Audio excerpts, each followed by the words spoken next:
안녕하세요. 행복씨앗입니다. 오늘도 시장을 정리하면서 하루를 마무리하는 시간을 가져볼까 합니다. 오늘 우리 시장은 코스피도 코스닥도 하락 마감했습니다. 코스피는 0.27%, 코스닥은 0.39% 하락 마감했습니다. 시장 수급을 좀 더 자세하게 들여다보면은 대형주 쪽으로 외국인하고 그리고 연기금이 그리고 사모펀드가 이렇게 많이 팔았습니다. 그리고 중형주 쪽으로는 외국인하고 기관들이 동시에 순매수를 했습니다. 올해 6월경부터 시작해서 외국인들이 우리 시장 전체적으로 봐서는 순매도 기조를 계속 이어가고 있습니다. 그런데 이건 대형주 쪽으로 좀 쏠려 가지고 있고요. 그때부터 시작해서 이 중소형 업종 쪽으로는 외국인들이 매수를 하고 있고, 또 대형주 중에서도 자동차 관련 업종들은 외국인들이 계속 이렇게 매수를 하고 있습니다. 그러니까 우리가 뭐 시장 전체적으로 봤을 때 외국인들의 순매도가 많으니까 뭐 한국을 떠난다 이렇게 생각이 들 수도 있습니다만은, 그 내막을 들여다 봤을 때는 이렇게 매집하는 그런 종목들이 상당히 많이 있다 이 말이에요. 우리도 이 세력들이 쫙 매집하고 있는 거 이쪽으로 관심을 가지고 살펴봐야 되겠죠. 오늘은 금융투자 쪽에서 이렇게 순매매 규모가 크지 않았습니다. 자, 세력들은 현재 좀 투자판을 새롭게 좀 짜려고 하고 있는 것 같습니다. 지금 미국에서 이번에 점도표를 발표를 했는데, 한 번 더 연말까지 한 번 더 금리를 올릴 수가 있고, 또 내년에 금리를 내린다 하더라도 5% 이상 되는 높은 수준에서 계속 금리를 갖다가 금리를 유지하겠다는 이런 지금 내용을 암시한 거잖아요. 밝힌 거잖아요, 이게. 그래서 그렇다 보니까 이 직접만 하더라도 지금 예전에는 이 중심이 여기였거든요. 한 4.5% 이하에서 좀 떨어지겠구나. 그리고 그 다음에는 더 떨어지겠구나. 더 떨어지겠구나 생각을 하고서 투자자들이 쭉 계획을 세웠는데, 지금은 이제 계획에 약간 변동이 생기는 그런 시점이잖아요. 그러니까 시장에서 큰돈 굴리는 세력들이 어떤 포지션을 정할지는 시간을 좀 흐르면서 시장 수급을 쭉 들여다보면은 우리가 대충 그 의도를 알 수가 있습니다. 항상 정답은 시장에서 큰돈 굴리는 세력들이 재료를 어떻게 해석하는가에 따라서 시장 방향은 결정이 된다. 그렇게 보시면 되고, 그러면 현재 시장에서 큰돈 굴리는 투자자들이 금리 정책, 어떤 금리 방향에 대해서 지금 생각을 조금 다시 정리해 봐야 되는 그런 구간에 접어들었다 보시고, 시장 수급의 향방을 앞으로 좀 더 지켜봐야 되겠다 이렇게 생각하시는 게 좋겠습니다. 어떻게 됐든 간에 그동안 돈이 많이 풀렸어요. 굉장히 많이 풀렸죠. 많이 풀려가지고 이제 우리가 1980년대부터 시작해서 금리가 계속 떨어지는 이 환경, 이거는 이제 물 건너갔다고 생각하시면 됩니다. 앞으로는 계속 이런 일이 벌어진다고 보시면 됩니다. 왜 저런 일이 벌어지냐면은 금리가 지금 계속 오르는 그런 상황이잖아요. 그죠? 왜 그런 일이 발생되냐면, 그동안 돈이 너무 많이 풀려서 그래요. 돈이 많이 풀려서. 정부에서도 많이 찍었고요. 2008년도 뭐 미국발 금융위기 때 뭐 은행들이 얼마나 돈을 많이 풀었습니까? 그죠? 또 그리고 지금 앞으로 경기가 잘 돌아가면 돈의 회전이 늘어나서 돈이 늘어나는 건데, 이 돈이 늘어나게 되면 물가 오르는 거 뭐 그거 당연한 거잖아요. 그렇기 때문에 앞으로는 금리가 오르는 가운데, 금리가 물가도 높아지는 가운데 경기가 좀 좋아지는 그런, 돈의 회전이 늘어나면은 돈이 늘어나는 속도가 물가 오르는 속도나 이런 것보다 훨씬 더 빠른 그런 상황, 이 상황이 그런 상황입니다. 그렇다라고 보시고, 금리가 앞으로 오르는 가운데 이렇게 돈의 회전이 늘어나고, 그러니까 경기가 좋아져서 돈이 쭉쭉쭉쭉 돌아다니겠구나 이렇게 생각하시는 게 맞는 거예요. 뭐 너무 겁낼 필요는 없고요. 또 금리가 오히려 이렇게 계속 높아지게 되면은 유동성 관리에 좀 만전을 기해야 되겠죠. 또 다른 말로 하면은 돈의 가치는 지금 지속적으로 계속 떨어지는 거예요. 이것도 지금 뭐 계속 이렇게 뭐 금리를 계속 올렸단 말은 돈이 많이 풀리니까 그 돈을 회수하려고 지금 이렇게 금리를 계속 높인 거잖아요. 그럼 금리를 높여도 계속 높이는 것은 돈이 더 빨리 풀렸다는 거예요. 그렇잖아요. 그럼 경제가 발전해서 돈이 더 빨리 풀린다는 이야기가 되는 겁니다. 또 그리고 뭐 늘상 여러분들께 말씀드렸다시피 지금 4차 산업혁명, 4차 산업혁명 우리가 말로만 듣고 자꾸 까먹는데, 지금 자꾸 기업들은 사람을 정말로 고용을 안 합니다. 가능하면은 이 로봇 돌려가지고 로봇으로 자꾸 공장을 운영하려고 그러고 있어요. 또 그리고 자꾸 지금 지금 로봇 같은 경우는 실제 들어가야 되는 거고, 프로그램으로 되는 부분들은 곧바로 지금 대처가 되는 부분들이 상당히 많이 있잖아요. 그러니까 자꾸 이제 사람들은 고용을 하지 않고 기업 이윤은 늘어나는 그런 상황이 돼버린다고요. 그러니까 앞으로 그렇게 되면 나중에 문제는 분명히 발생하겠죠. 그러니까 기업 이윤은 계속 늘어날 거고, 나중에 예상 가능한 그 문제는 사람들을 고용이 안 되니까, 안 되기 때문에, 그럼 나중에 소비 여력이 떨어질 수도 있다. 그러면은 돈의 회전이 갑자기 막힐 수도 있다. 이렇게 생각해 봐야 되겠죠. 그런 일이 일어났었던 것이 1929년도 그 미국 대공황이었기 때문에, 앞으로 그런 일이 대충 생길 수도 있겠구나. 이렇게 염두를 해두고서 투자를 진행하는 게 좋겠습니다. 그리고 뭐 일본 같은 경우 지금 금리를 갖다가 올리게 되면은 물가가 지금 오르니까 금리를 갖다가 이제 올리게 됩니다. 근데 기본적으로 일본은 금리를 갖다가 무지막지하게 올리기는 좀 힘든 나라입니다. 왜냐하면 국가 부채가 많잖아요. 정부에서 채권을 발행했는데 그 돈을 중앙은행에서 세를 문 거예요. 그럼 은행에서 이렇게 돈을 채권을 가지고 있죠. 그럼 금리를 올리면은 이 정부에서 그만큼 이자를 지급해야 되는데 이자를 어떻게 지급하냐고요. 다 지급할 수가 없겠죠. 그러니까 일본에서 기본적으로 금리를 올렸는데 좀 한계가 있어요. 근데 뭐 일본이 지금 잘 돌아간다는 이야기는 앞으로 잘 될 거다. 그 이야기 뭐냐면 좀 안타깝게 잘 되는 거야. 안타깝게 잘 되는 거다. 그게 어떤 말이냐면 일본에서 뭔가 어떤 산업이 잘 돌아가서 뭐 돈이 늘어나가지고 국민이 잘 사는 가운데 그래 되는 게 아니라 일본에서 금리를 이렇게 조금이라도 올리게 되면은 세계에 나가 있던 돈들이 일본으로 향하는 거잖아요. 그러니까 이거는 그냥 가는 겁니다. 그냥 어떤 물건 팔아서 돈을 버는 게 아니라 그냥 돈이 그냥 이동하는 거라고. 원래 일본 돈들이 이동하는 거라고요. 근데 일본이 그간 돈을 얼마나 많이 찍어놨어요. 굉장히 많이 찍어놨죠.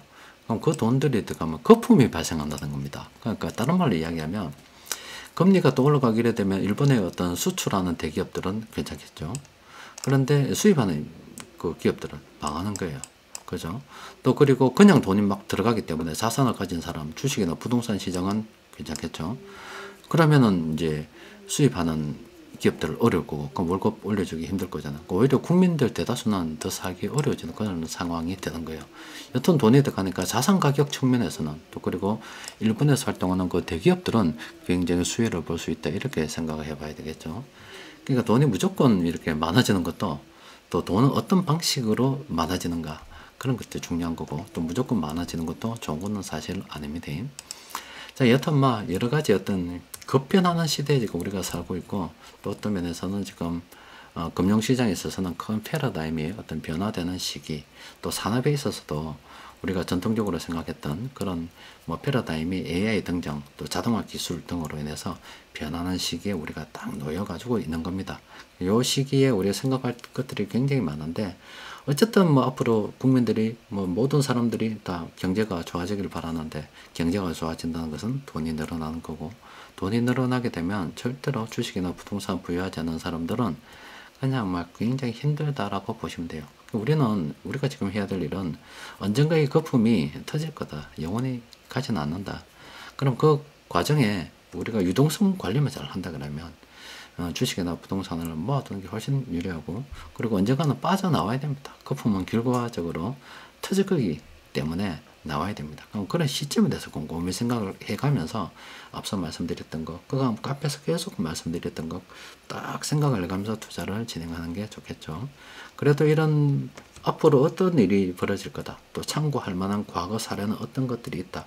이런 것들을 생각을 해가면서 살아가는 사람들과 그냥 아무런 생각 없이 휩쓸리듯이 하루하루만 보고 살아가는 사람들하고 뭐 대응하는 수준에서도 차이가 날 거고 대응하는 수준의 차이가 난다 그러면은 뭐 아무래도 준비하는 사람들이 더 잘 대응할 가능성이 크다고 볼 수가 있겠죠. 여러분들께서는 앞으로 어떤 일이 일어날 건가에 대해서 꼼꼼히 생각을 해가면서 미리미리 조금씩 준비해 가는 게 좋아요. 또 그리고 지금 현재 전 세계에서 일어나는 이 고금리 아니면 뭐 파산 이런 문제들 진짜 솔직히 2020년도 3월, 4월, 5월 이렇게 돈이 계속 풀릴 때 코로나 바이러스 상고라서 주식시장 그때 폭락을 했었다니까. 그 당시 제가 올려드렸던 여러 가지 영상들 엄청 많아요. 엄청 많이 있습니다. 엄청 많이 있는데 나중에는 파산이 올 거다, 뭐 올 거다. 그때 당시에 특강으로 엄청나게 이야기를 많이 해놨던 거예요. 그럼 2, 3년 전에 지금 현재 일어나게 되는 일들을 갖다 미리 그때그때 준비하라고 이야기를 다 해놨던 거예요. 그리고 그 와중에도 뭐 부동산 가격 뭐 오르고 뭐 할 때 계속 여러분들께 유동성 관리에 문제가 없으면 사야 되는데 무작정 사는 건 아니다라고 말씀드렸잖아요. 그러니까 영끌에서 산다 하더라도 감당할 수 있을까? 어떤 상황이 급변했을 때 감당할 수 있을지에 대해서 먼저 생각해야 되는 거지 그냥 덮어놓고 사는 건 아니다 이 말입니다. 그러니까 지금 아직도 이렇게 예전에 지금 현재 일어나는 일들에 대해서 이미 2년 이전에 이야기가 다 됐던 부분들 아닙니까? 그죠? 그럼 마찬가지로 지금 우리가 이런 이야기를 하고 있다는 것은 앞으로 이런 일이 일어난다는 거예요. 그거는 그냥 일어날 수밖에 없는 겁니다. 이치적으로 그런 거기 때문에. 그 예언가가 아니라 누구나 다 이런 이야기를 할 수 있다니까요. 그런데 준비를 갖다가 하고서 사는 사람들은 분명히 어떤 일이 일어난다 하더라도 대응할 수가 있겠죠. 마찬가지잖아요. 2년 전에 돈이 늘어나서 파산 문제가 생길 거기 때문에 돈이 많이 풀려서 어느 순간 뭐 금리가 오르고 돈의 가치가 떨어지고 여러 가지 일들이 생길 것이 예상이 되기 때문에 미리 이때 차근차근 유동성 관리 잘하면서 준비했던 사람들은 지금 크게 어렵지 않죠. 그런데 그런 걸 알면서도 뭐 준비를 못했거나 몰랐거나 하는 사람들은 굉장히 힘든 시기 지날 수가 있는 겁니다. 하여튼 어떻게 되었든 간에 준비를 하고 사는 게 아무런 생각 없이 사는 것보다 훨씬 더 유리하다 이 말씀 드리는 거예요. 자, 세력들이 오늘 공통적으로 매집한 종목이 8개 종목이 있습니다. 좀 들여다 보도록 합니다. 일단은 그 SK 디스커버리 있죠. 이 종목은 상승 추세 둔화 구간입니다. 지금 들어가면 안 된다 이 이야기입니다. 이때 회복 구간 끝이었고요. 쭉 그죠? 그러면 이때는 상승 평범한 구간이었습니다. 그러니까 이때가 매수할 수 있는 구간이었다 이 말이죠. 그럼 지금은 분할 매도에 대해서 이제 생각을 해야 되는 구간이잖아요. 지금 매수는 생각하면 안 된다 이 말입니다. 자, 또 그리고 다원시스라는 이 종목이 있는데 이 종목 같은 경우는 일단 개인들의 비중이 너무 커요. 권하고 싶진 않습니다. 주가 선도 비중을 보면은 이 개인들의 그 유통 주식이 있죠. 현재 뭐 시장에서 사고 파는 거. 한 지난 십몇 년간 이렇게 시장에서 거래됐던 종목들, 그 주식들, 그 한 74%를 개인들이 보유하고 있다고요. 그러면 지금 세력들이 얼마 안 들고 있죠. 그럼 절대적으로 이건 개인들의 영향이 큰 종목이라는 걸 알 수가 있잖아요. 그래서 세력들이 이걸 갖다가 주가를 부양하려고 그러면 사야 되는데 개인들의 주가 선도 비중이 큰 종목들은 가능하면 피하는 것이 좋습니다. 또 그리고 더전 비저는 오늘 검색이 됐는데 좀 더 기다려 봐야 될 것 같습니다.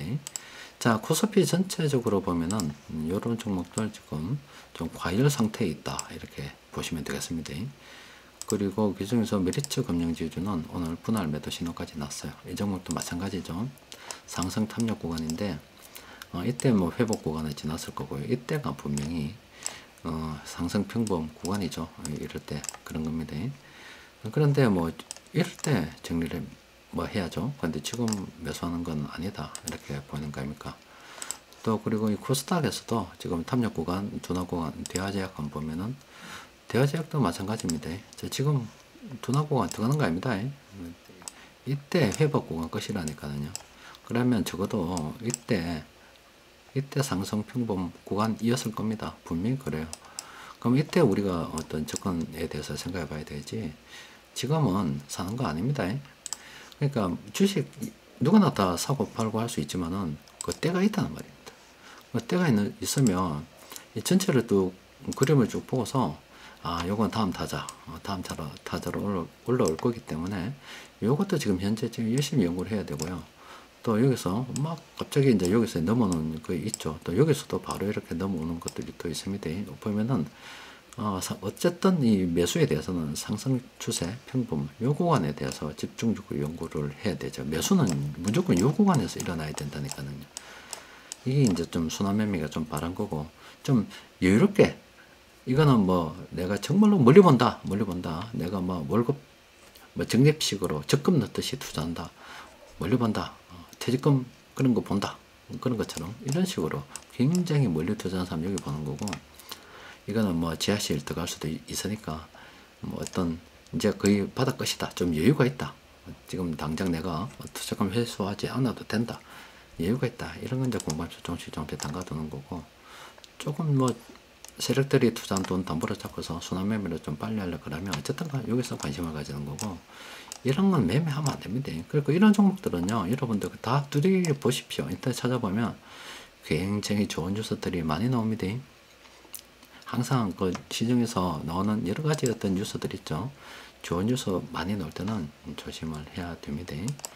여튼 많은 것들이 지금 변해가고 있습니다. 그건 돈이 너무 많이 풀리다 보니까 그 부작용들이 막 퍼지고 있어요. 그러니까 돈이 참 돌아다니려고 그러면 경제를 발전시켜야 되는데, 경제를 발전시키게 되면 돈의 회전이 늘어나서 물가가 높아지고, 또 돈의 회전이 늘어나면 돈의 가치가 떨어지기 때문에 빈부격차가 더 커지게 되고, 참 이러지도 못하고 저러지도 못하는 그런 상황이 지금 놓여가지고 있어요. 그런데 자꾸 지금 산업이 발전되어 가지고 기업들은 사람은 고용 안 하는 쪽으로 지금 가고 있거든. 그러니까 돈들이 지금 기업 쪽으로 막 들어가도 사회에 풀리지 않고 계속 기업의 어떤 부만 늘려가는 그런 상황에 대해서 자꾸 소비 여력은 점점 떨어져 가고 있어요. 그러니까 그런 소비 여력을 좀 채워주려고 하니까 돈이 또 줄어드니까 어쩔 수 없이 전 세계 다른 국가에서는, 우리도 마찬가지고요, 담보대출을 10년 만기, 이제 이것도 없어서 20년, 30년, 40년, 이제 50년 만기까지 튀어나와 버렸다고. 사람이 100년 사는데 경제활동을 언제부터 한다고 50년 만기 대출을 내줬을 때 50년 후에 빚을 다 갚는 것, 50년 후에 어떤 돈을 지금 땡겨 쓰는 거잖아요. 말도 안 되는 지금 막 돈들이 만들어지고 있죠. 그러니까 이 돈이 마지막 어떻게, 제가 말씀드렸다니까, 돈이 돌지 않아서 더 이상 돈 빌릴 수 없을 때 그때 박살나지, 돈을 빌려주거나 할 수 있을 때는 박살이 나지 않는다라고 말씀드렸습니다. 그 같은 지금 현재 어떤 명목으로 해서라도 돈을 빌려주려고 하는 거고, 계속 돈이 지금 돌아가는데 여건은 자꾸 종말을 향해 가고 있는 거예요. 어떤 폭탄 터지듯이 갑자기 빵 터질 거예요. 근데 그 빵 터지기 전에는 항상 이런 일을 거친다고요. 빵 터지기 전에 지금 우리가 뭐 요 단계라고 보면 뭐 거의 가는 것 같지 않죠. 여러분들 예전에 독일 마르크화 1년 만에 어느 정도 올랐는지 그 인터넷에 한번 보십시오. 일본도 마찬가지예요. 굉장히 짧은 구간에 날아가 버립니다. 여기도 1985년도 한 요즘 됐는데 불과 몇 년 만에 이래 날아올라 버렸습니다. 일본의 주식시장입니다. 그러니까 우리가 지금 이런 구간을 가다가요, 한번 지금 풀린 돈들이 회전이 되고 시작하고 경제가 막 잘 돌아가죠. 그때는 진짜 거품이 진짜 크게 발생하는 겁니다. 그때는 감당하지 못하게 이 주식시장이라든지 부동산이라든지 자산 가격의 뻥튀기가 빵돼요. 그때 우리가 나와야 됩니다. 지금은 뭐 돈이 많이 이야기할 탓 안 해요. 돈이 많이 풀렸지만 안 돌아가잖아요. 일본에서도 돈을 그렇게 많이 풀 수 있었던 이유가, 돈을 풀어도 할배 할매들이 죽을까봐 집에서 꽁꽁 싸맸기 때문에, 뭐 돈을 풀어 돈이 돌지 않아서 계속 풀 수가 있었죠. 근데 이제 일본에서 그 쌓였던 돈들, 지금 전 세계 다 마찬가지 아닙니까?